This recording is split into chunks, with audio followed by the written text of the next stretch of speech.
Salam dalam kasih Yesus Kristus. Renungan firman Tuhan pada hari Kamis tanggal 7 Mei 2026, 2 Raja-Raja 4 ayat 9 dan 10. Sesungguhnya aku sudah tahu bahwa orang yang selalu datang kepada kita itu adalah abdi Allah yang kudus. Baiklah kita membuat sebuah kamar atas yang kecil yang berdinding batu, dan baiklah kita menaruh di sana baginya sebuah tempat tidur, sebuah meja, sebuah kursi, dan sebuah kandil. Maka apabila ia datang kepada kita, ia boleh masuk ke sana. Tema perempuan kaya di Sunem yang murah hati. Keadaan yang serba cukup, semua serba nyaman, berkelimpahan, atau kaya secara materi, seringkali membuat orang menjadi lupa diri. Tidak sedikit dari mereka yang akhirnya mengabaikan perkara-perkara rohani dan tidak lagi hidup mengandalkan Tuhan. Melayani Tuhan dianggap sebagai hal yang tidak penting, hanya buang-buang waktu dan tenaga.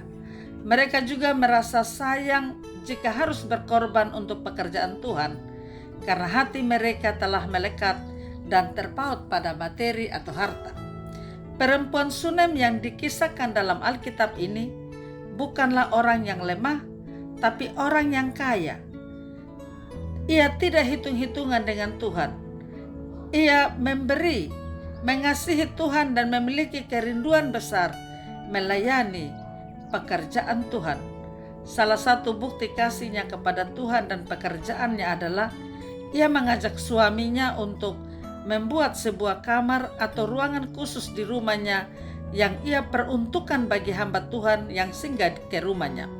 Inilah hidup yang menjadi teladan bagi orang lain. Teladan artinya model, pola, contoh.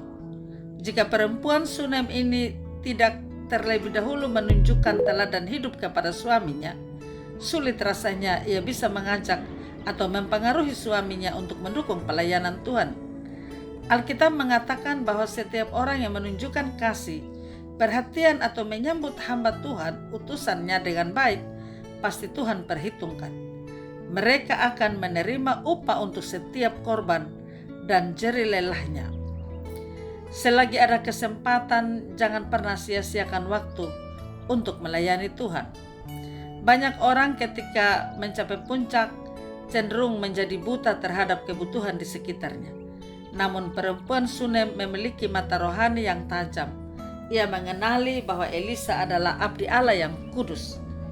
Kekayaan sejati bukan tentang seberapa banyak yang kita miliki, tapi seberapa peka kita menggunakan apa yang ada pada kita, mengenali kehadiran Tuhan dalam diri orang lain atau dalam pelayanan. Perempuan Sunem tidak menunggu diminta. Ia mengajak Elisa makan, bahkan ia mengusulkan kepada suaminya membangun kamar khusus. Ini menunjukkan ketulusan dalam melayani. Ia tetap rendah hati dan merasa cukup dengan apa yang ada, tanpa menuntut imbalan dari manusia. Ia menjadikan rumahnya sebagai berkat. Ia menjadikan rumahnya tempat Allah dimuliakan. Ia peka terhadap pekerjaan Tuhan. Karena itu, latihlah diri kita untuk melihat siapa di sekitar kita yang sedang mengerjakan tugas Tuhan, dan kita memberi diri melayani Tuhan.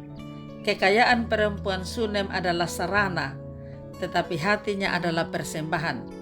Ia mengajarkan bahwa menjadi berkat tidak diukur dari jumlah saldo, melainkan dari besarnya kerelaan membuka pintu bagi pekerjaan Tuhan. Hari ini kita belajar teladan dari seorang perempuan Sunem yang mulia. Meskipun ia memiliki kekayaan, ia tidak membiarkan hatinya menjadi tertutup, tetapi ia memberi diri untuk melayani. Karena itu, biarlah kita berdoa agar memiliki semangat yang sama dalam diri kita. Amin. Mari kita berdoa. Bapa kami di surga, ajarlah kami juga seperti perempuan Sunem. Biarlah kami tidak buta terhadap kebutuhan dan pekerjaan-Mu dan kebutuhan sesama di sekitar kami. Berikanlah kami hati yang dermawan untuk mau membuka pintu rumah dan hidup kami bagi mereka yang membutuhkan. berkati pendengar sabdamu, berkati kami sekalian. Dalam nama Tuhan Yesus kami berdoa. Amin. Salam, Tuhan Yesus memberkati. Saya Pendeta Yuliana A. Ambu.